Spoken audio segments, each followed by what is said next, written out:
Hey everyone, I hope that you are all doing well today, and thank you all for the feedback on the first part of this series. I really appreciate everyone for taking time to hear the beginning of my spiritual journey. And just as an overview, if you haven't heard the first part and you're coming in on the second one, at 11, I was saved in a hospital after a tragic motorcycle accident that almost took my left arm. And it's still here, intact, but it does not bend completely. And it is a constant reminder of my disobedience. And yes, I have pains in it from time to time, especially with all the rain that we've had lately. But I still have it. It is my reminder that to be more obedient. And so the second chapter of my life is from adolescence through marriage through divorce. And getting saved at 11 and actually getting a call to ministry at 11, I did not know how to process it all. But when I was very active in my church, my Sunday school class, Bible school. At that point, there wasn't as many people, so they moved me into more of a helper's role. I did get to teach a little bit, so I guess that was the Lord's first time letting me be a teacher of His Word and helping with the smaller kids, which I loved, because ever since I was 5 years old, all I've ever wanted to be was a wife and a mom. And I think that was just born into me. And I love kids. I have none of my own that I gave birth to, but I have so many that have been in my life over the past 45 years that I still get to love. I get to love their children now, and that is a blessing. Yes, it was hard for me to give up the opportunity to have my own children, but that was not a part of God's plan. And so this all kind of started, the next summer after I was 12. I was helping with Bible school and with the littles, and another church heard about how good that I had done, and a friend of mine that went to that church asked me, so I ended up doing 3 Bible schools that summer. So that was kind of my first role in teaching and working in the church. But as time goes on and you get to high school, you kind of get away from things. And at my high school, I was in the band. And anyone that knows anything about Abertville High School, that is what we are known for. We have performed all over the country. And when I was in high school, we were selected to play in the Macy's Thanksgiving Day Parade. And so my junior year of high school, we ended up in New York. So I was very, very busy. And I also, besides going to school and band, I worked from the time that I was, able to get a permit and work. And also, typical teenager, I dated and had a social life. And so the Lord was just kind of put on the sidelines. And I noticed toward the end of my junior year and all the way through my senior year, I just felt this aloneness, and I just felt like something was missing in my life, and I wasn't going to church regularly, and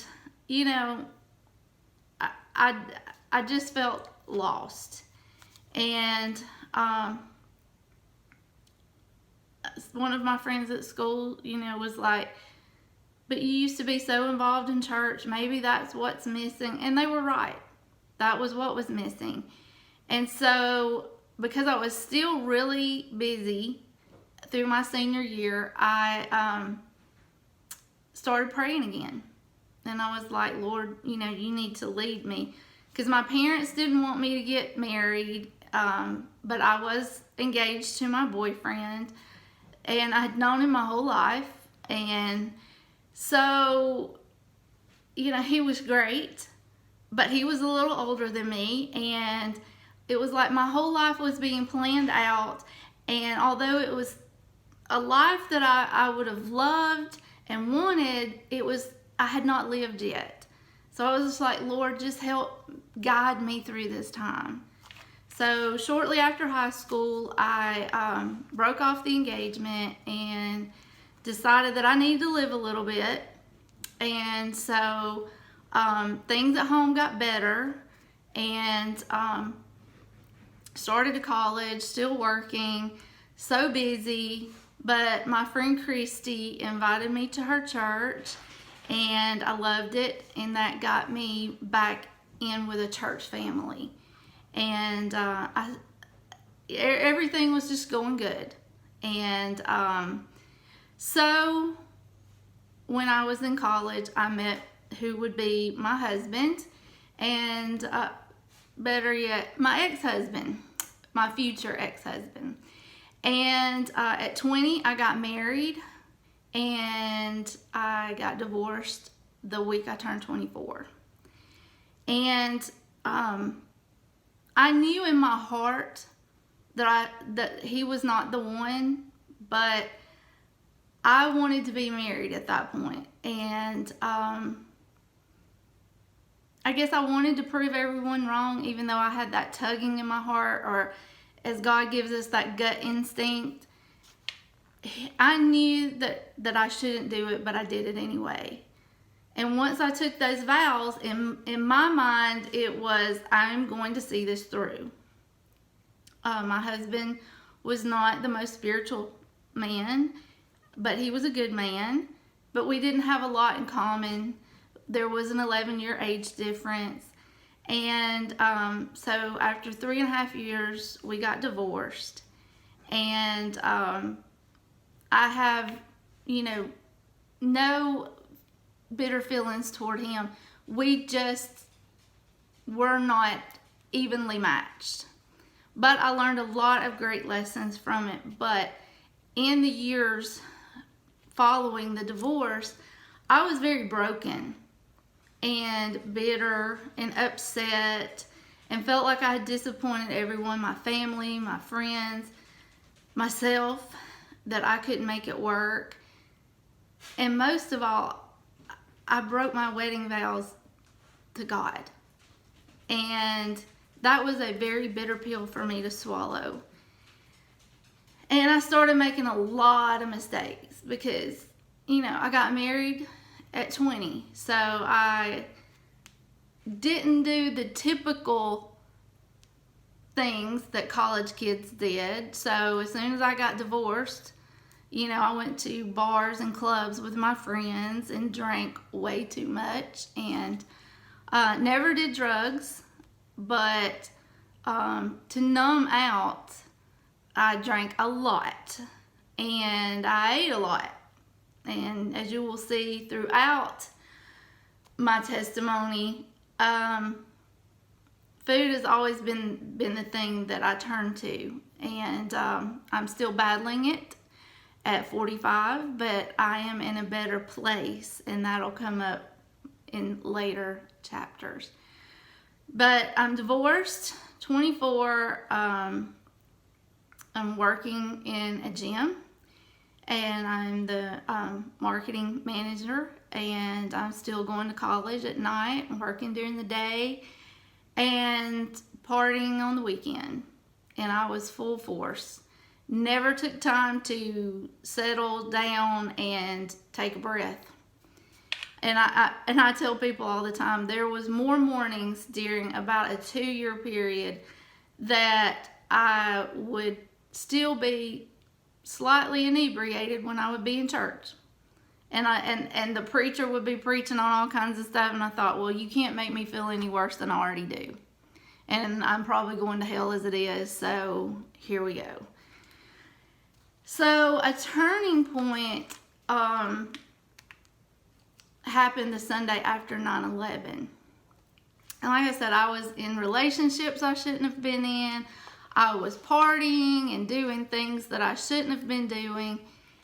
But I was still going to church, so I was the biggest hypocrite that there was, because I'm professing one thing. I love God and you know, and then living that lifestyle. And that's why I say in so many of my sermons now, constantly self-evaluate yourself. Are you being truthful in who you are as a Christian, and are you being a good Christ representative, or are you being a hypocrite? And most of my life I was nothing but a hypocrite. So I did more damage in how I was living my life then, and now I'm fixing those things. And I do self-evaluate my decisions and what I say and how I act and live my life now. So when I am sitting here preaching to you on Sundays, I am no longer that Christian hypocrite.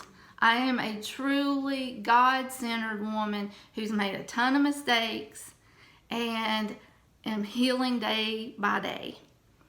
So the Sunday after 9/11, I was going to a mega church here in Gadsden. And the preacher the ones of you that were alive then, you know the heaviness in our hearts. Our country had been attacked.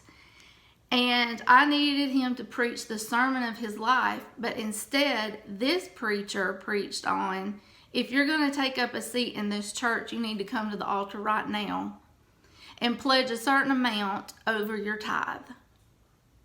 And I was heartbroken.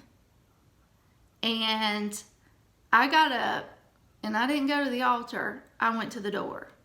And I swore as I was going to my car, I will never step foot back in church, because all it's about is money.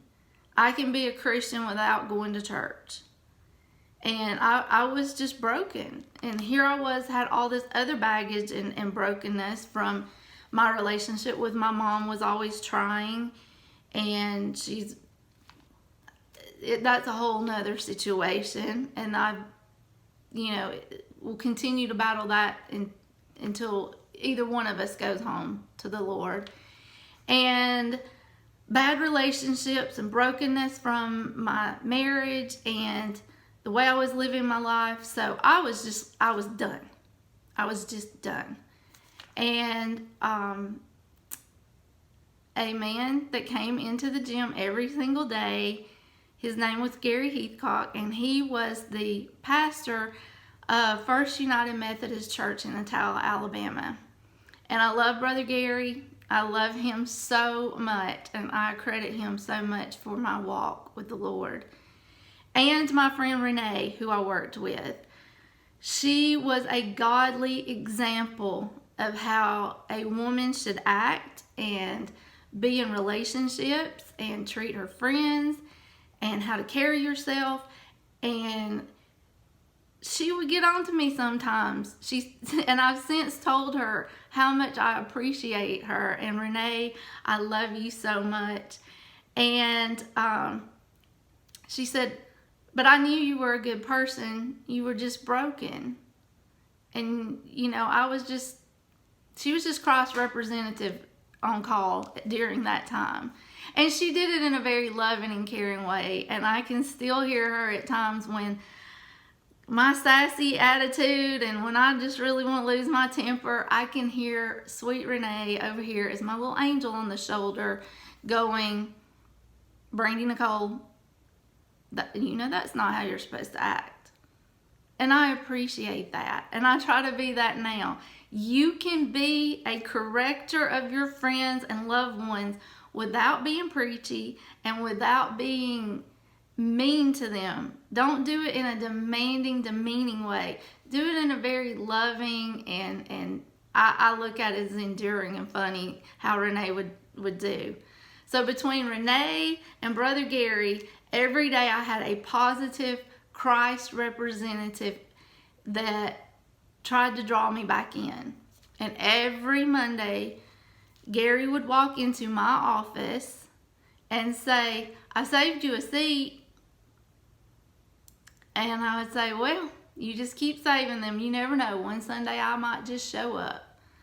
But every Monday I knew that was coming, and I was dreading it because I was like, don't start with me about this going to church thing. And he did it in such a sweet, kind, and loving way, and inviting way. And his wife was a member at the Y, and his daughter worked for us for a period of time. And I got up on Palm Sunday, 2002, with somewhat of a cocky attitude, but I mean, the Lord works in mysterious ways, so we're just going to chalk it up to that. And I got up and went to church. I thought, I am going to shock Brother Gary. I am finally going to take up that seat that he's been saving all these months, and I'm just going to shock him. And I walked to the door of First United Methodist Church of Attala, Alabama on Palm Sunday, 2002, and I was there until October of 2020. And I still love my church family there.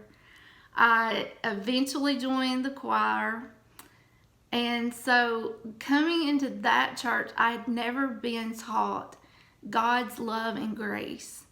I'd always been in Baptist churches. And no offense to the Baptist church, but grace is not always the thing that is most preached on. And when you're broken, you do need to be preached hope and grace and forgiveness. And when you repent, God hears you. He forgives you. And the first Sunday that I was in that church, it was life-changing. It just takes one Christ representative to change a life. I beg of you, be that light, be that change. Lead other people. And it could be just as simple as how you carry yourself and how you correct them in a loving Christian way and invite them to church.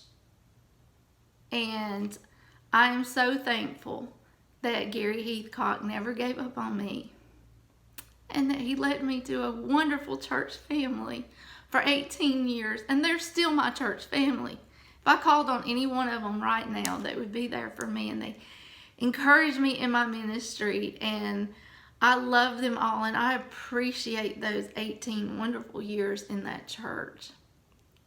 And I left the church last year because of not what is going on in my direct church, but when you're in the Methodist church, it is a global religion.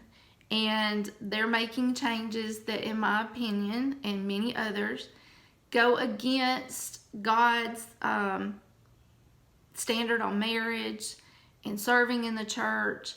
So the Lord strongly would not leave me alone until I resigned. I was already doing my ministry, but that was one of the hardest things I've ever had to do, is stand up and resign from my church.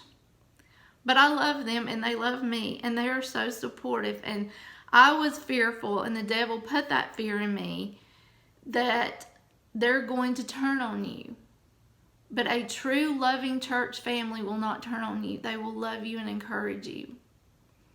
And they showed me that Christ lives in them. They are living their life that way. And I so appreciate that to this day. But I am thankful for my time, for the many people that have come along my path that were good Christ representatives in my time at the YMCA. But I also got to see the very bad side of politics and religion in a Christian organization. My boss was, he made us lie about things. He manipulated our board.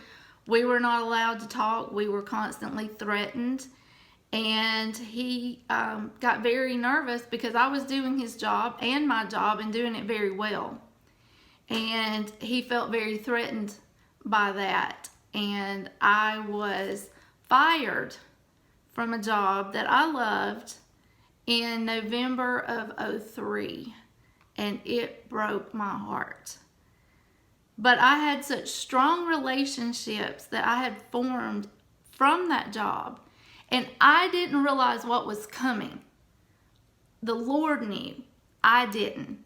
He was removing me from that situation. I had had a tug at my heart to leave for several months, and I didn't do it. He had told me to join the choir. I couldn't do it because of my work schedule. So what did God do? He cleared that path. He took away those distractions and those excuses, and he had to do it in a very tough way.